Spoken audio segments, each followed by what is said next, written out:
Bismillahirrahmanirrahim. Assalamualaikum warahmatullahi wabarakatuh.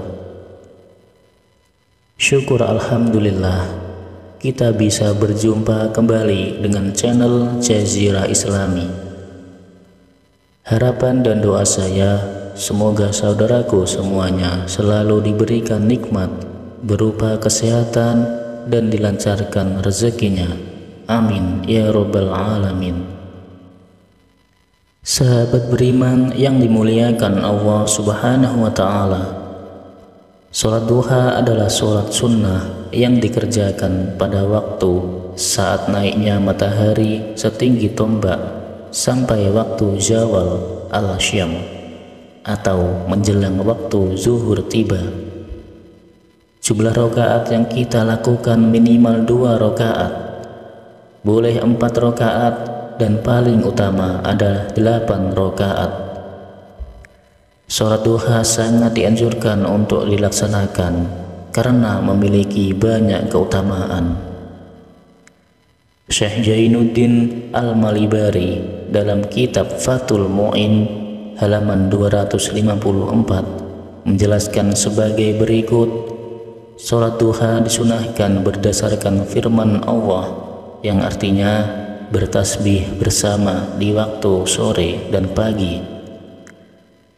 Ibnu Abbas menafsirkan lafaz-lafaz Isra adalah sholat duha. Imam Bukhari Muslim meriwayatkan hadis dari Abu Hurairah yang mengatakan bahwa Rasulullah SAW pernah berwasiat 3 hal kepadaku: puasa 3 hari setiap bulan, sholat duha 2 rakaat, dan sholat witir sebelum tidur.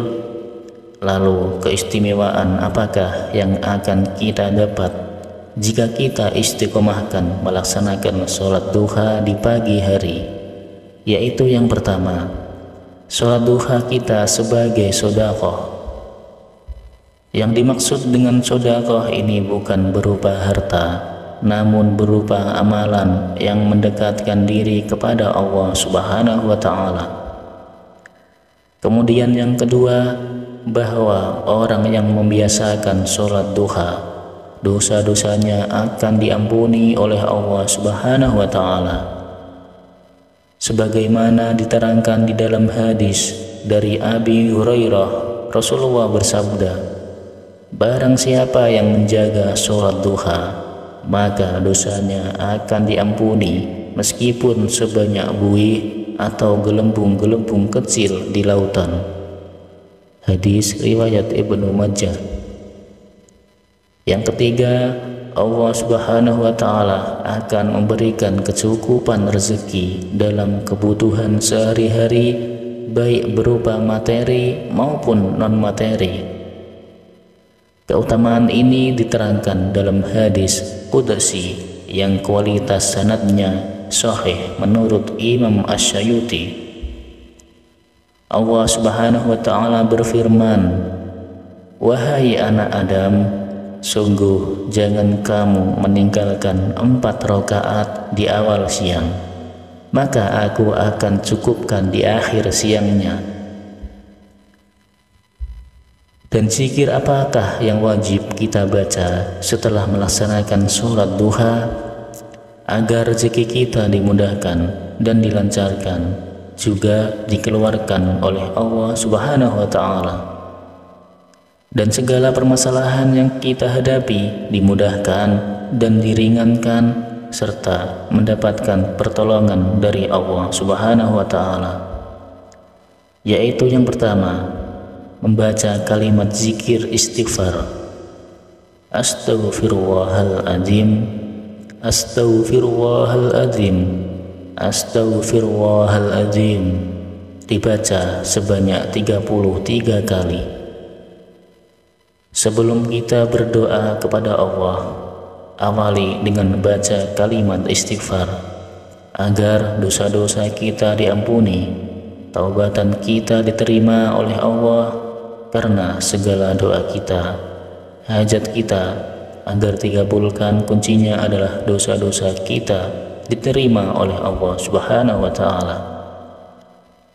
Yang kedua zikir, yang kedua yaitu membaca kalimat zikir La ilaha illa anta subhanaka inni kuntu minadz dzalimin, dibaca sebanyak 33 kali. Zikir ini adalah zikir memohon pertolongan kepada Allah Subhanahu wa ta'ala. Barang siapa yang membaca kalimat zikir ini, maka apapun segala kesusahan, kesulitan apa saja yang kita hadapi akan dapat dan pertolongan dari Allah Subhanahu wa ta'ala. Zikir yang ketiga atau yang terakhir yaitu membaca zikir Ya Hayyu Ya Qayyum. Barang siapa yang selalu membaca kalimat zikir yang mengandung arti selalu mengagungkan nama-nama Allah, maka apa segala keinginannya akan dikabulkan, akan mendapatkan ridho dari Allah Subhanahu wa ta'ala. Lakukanlah sholat duha dan baca zikir ini dengan penuh keistiqomahan dan keyakinan kepada Allah Subhanahu wa ta'ala.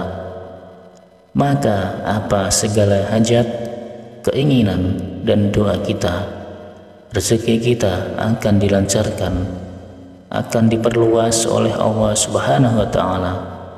Dan tak lupa juga saya doakan selalu yang sudah menonton video ini, yang sudah membagikan video ini dan mensubscribe channel ini. Saya doakan semoga selalu diberikan barokah umur oleh Allah Subhanahu wa ta'ala, diberikan barokah sehat, dimudahkan dan dilancarkan rezekinya. Dan yang terakhir, apa yang menjadi hajat dan keinginannya agar segera dikabulkan oleh Allah Subhanahu wa ta'ala. Amin amin ya rabbal alamin. Semoga bermanfaat amalan yang saya berikan dan menjadikan perantara agar lebih dekat dengan Allah Subhanahu wa ta'ala. Izinkan saya memohon maaf bila ada salah dalam penyampaian kata-kata. Sekian, wassalamualaikum warahmatullahi wabarakatuh.